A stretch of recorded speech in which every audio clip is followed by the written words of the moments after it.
Take away pride. Be careful the people you hang around with, because that may be where you get these words and you get these thoughts that you have, thinking, oh, I have done this for too long anyway, there's no way out. That is a lie. Well, I have tried in the past. It couldn't work. I couldn't break off that chain. That is a lie from the devil. Number one, you need to acknowledge your sins. Okay, you need to stop throwing blames. It's not his fault. It is not her fault. Yes, they may have made suggestions to you. Let's hang out. Let's spend more time. Don't make that call. Say this in this email. They may have made suggestions, but you fell into temptation and you committed a sin. You need to stop throwing blames. You need to acknowledge your sin. Call it your sin because you made the mistake. When you approach God, let him know that you went astray, that you made a mistake, and that you realize your mistake. Obviously, in the same light, you're praying for sins you don't even remember.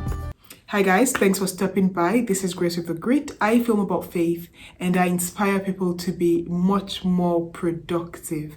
Now, we've already started the video, but if you're new here and you do enjoy today's video, kindly share with a friend and remember to subscribe. The reason I'm making this video today is because the confession of sins is a daily need. It's a need for everybody on earth.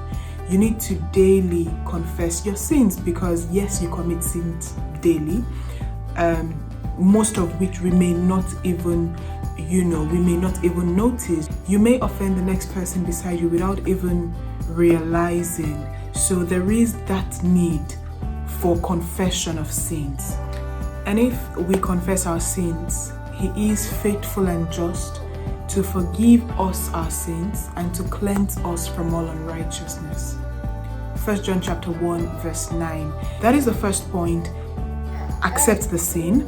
Secondly, you need to sincerely confess this sin from the bottom of your heart. You need to come before God on your knees, which means with a broken spirit and a contrite heart. You need to come before God and basically accept that you've sinned and sincerely confess that sin, right? Believe that he's a faithful God, believe that he's a just God, and that your sins will be forgiven. As I said, take away pride.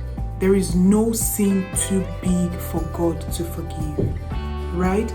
Be careful the people you hang around with, because that may be where you get these words and you get these thoughts that you have, thinking, oh, I have done this for too long anyway, there's no way out. That is a lie. Thinking, well, I have tried in the past.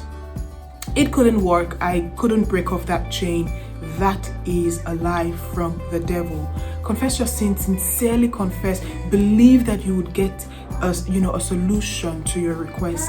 And finally, in this scripture, we have an assurance of cleansing.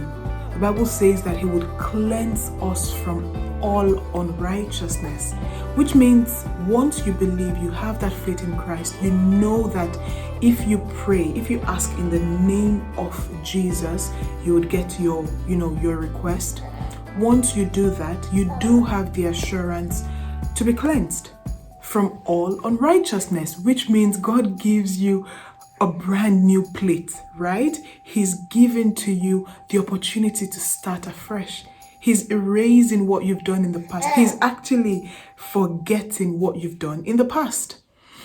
Don't get it twisted. There will still be consequences for your actions, in the sense that if a person has been, smoking a lot, drinking in the past, chances are that you've affected your system, okay? Probably your liver, your kidney. You may need to have series of visitation to the hospital, just to get better. So that is what I mean in terms of consequences. You've lived in sin. There will be consequences. You ask for forgiveness, you are forgiven. God actually erases the past. However, it depends on the gravity of the sort of sin you committed.